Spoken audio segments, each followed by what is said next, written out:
மூசா நபி அவரோட கைத்தடியால பாறையில் அடிக்கும்போது அதிலிருந்து 12 ஊற்றுகள் வந்துச்சுன்னு கேட்டிருப்போம். அதை கேட்டுட்டு, ஆஹா, என்ன ஒரு அதிசயம்! அல்லாஹ்வோட வல்லமையே வல்லமைதான்னு ஆச்சரியமா கடந்து போயிருப்போம். ஆனா, என்னைக்காவது அந்த வசனத்துக்கு பின்னாடி நம்ம வாழ்க்கைக்கு தேவையான வழிகாட்டல் ஏதாவது இருக்கான்னு சிந்திச்சிருக்கோமா? வசனத்தை வாசிச்சிடலாம். அவுது பில்லாஹி மினஷ் ஷைத்தானிர் ரஜீம். பிஸ்மில்லாஹிர் ரஹ்மானிர் ரஹீம். மூசா தம் சமூகத்தாருக்காக தண்ணீர் வேண்டி பிரார்த்தித்தபோது, உமது கைத்தடியால் அப்பாறையில் அடிப்பீராக எனக் கூறினோம். அதிலிருந்து 12 ஊற்றுக்கள் பொங்கி எழுந்தன. அல்லாஹ் அருளிய ஆகாரத்திலிருந்து உண்ணுங்கள், பருகுங்கள்.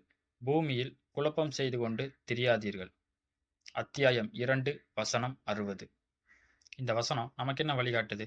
இன்னைக்கு தொழிலில் நடக்கிற அத்தனை ஸ்டார்ட் அப் ஃபெயிலியர்ஸ்க்கும் இதுதான் காரணம். Copy paste business culture. ஒருத்தர் டீ கடை போட்டு நல்லா வியாபாரம் ஆச்சுன்னா அதே லைனில் 4 பேர் டீ கடை போடுறது. இவனுக்கு நல்லா வியாபாரம் ஆகுது, நம்மளும் டீ கடை போட்டால் நல்லா வியாபாரம் ஆகும். அவன் இப்படி செஞ்சு நல்லா சம்பாதிக்கிறானே, நம்மளும் இதை செஞ்சால் நல்லா சம்பாதிக்கலாமே அப்படின்னு மட்டும்தான் பார்க்குறோம். ஆனால் நம்மளோட யூனிக் ஸ்டைல் என்ன, நம்ம எதை செஞ்சால் நஷ்டமாகாது அப்படின்னு பார்க்கறதே இல்லை. இந்த வசனத்தில் அல்லாஹ் என்ன சொல்கிறான்? ஒவ்வொரு கூட்டத்தினரும் தன்னுடைய குடிநீர் துறையை அறிந்து கொண்டர்னு சொல்கிறான்.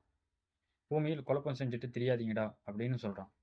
இதே மாதிரி நம்மளும் நம்ம துறையை பார்க்காம எந்த ஏரியாவில் எது நல்லா வியாபாரம் ஆகுதோ அதே ஏரியாவில் நம்மளும் கடையை போட்டு கஸ்டமரை பிடிக்கணும்னு கடை திறப்புக்கு ஆஃபர்னு அங்கே ஏற்கனவே வியாபாரம் ஆகிட்டு இருந்தவன் வியாபாரத்தையும் கெடுத்து நம்மளும் நஷ்டத்துக்கு வியாபாரம் பண்ணி குழப்பம் பண்ணிட்டு திரியிறோம். நம்ம துறை எதுன்னு நம்ம தெரிஞ்சுக்கிறதும் இல்லை, நம்மளை தெரிஞ்சுக்க விடுறதும் இல்லை. அவன் டாக்டருக்கு படிக்கிறான், நீயும் படி. அவன் ஐடி வேலைக்கு போகிறான், நீயும் போ அப்படின்னு நம்மளை எல்லாரையும் ஒரே ஊற்றில் தான் தள்ளி விடுறாங்க. இப்படி எல்லாரும் ஒரே ஊற்றில் தண்ணி குடிச்சா போட்டி பொறாமைன்னு யாரும் நிம்மதியாக தண்ணி குடிக்க முடியாது. இது தொழிலுக்கு மட்டும் பொருந்தாது. நம்ம தனித்திறமையையும் தனித்தன்மையையும் பார்க்காம அடுத்தவனை பார்த்து காப்பி அடிக்கிற அத்தனை விஷயத்துக்கும் பொருந்தும். அன்னைக்கு 12 ஊற்றுகள்ல இருந்து தண்ணி வராம ஒரு ஊற்றுல இருந்து மட்டும் தண்ணி வந்துருந்துச்சுன்னா யாரும் தண்ணி குடிச்சிருக்க மாட்டாங்க. ரத்த ஆறு தான் ஓடி இருக்கும். இந்த வசனம் சொல்ற பாடம் ரொம்ப சிம்பிள். உன்னோட தனிப்பட்ட துறை எதுன்னு நீ கண்டுபிடி. அவன் செய்யறான், இவன் செய்யறான்னு ஓடாத. உன்னோட துறை எதுன்னு நீ தெரிஞ்சுக்கிட்டா உனக்கு அங்க போட்டி இருக்காது. இது என் வாசல், இது என் எல்லைங்கிற அந்த ஒழுக்கம் தான் நம்ம அத்தனை பேரோட தாகத்தையும் தீர்க்கும்.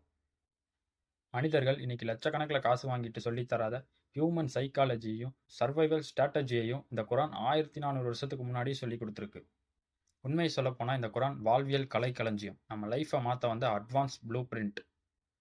நீங்கள் எந்த தரப்பை சார்ந்தவராக இருந்தாலும் சரி, ஒரு தடவை இந்த குரானை படித்து சிந்திச்சு பாருங்க. நம்ம வாழ்க்கையில் வரப்போகிற அத்தனை சிக்கல்களுக்கும் நடக்க போகிற அத்தனை குழப்பங்களுக்கும் இந்த குரானில் ஒரு தீர்வு ஒளிஞ்சிருக்கு. அந்த 12 ஊட்டுகள் எப்படி அவங்க தாகத்தையும் தீர்த்து அங்கே குழப்பமும் ஏற்படாமல் சரி பண்ணுச்சோ, அதே மாதிரி நம்ம வாழ்க்கையில் நம்மளோட தாகத்துக்கும் தேடலுக்கும் இந்த குரான் ஒவ்வொரு வசனத்துக்கு பின்னாடி ஒரு ஞான ஊற்று பொங்கி வழிஞ்சுக்கிட்டு இருக்கு. அந்த ஊற்றை நோக்கி நீங்களும் வாங்க.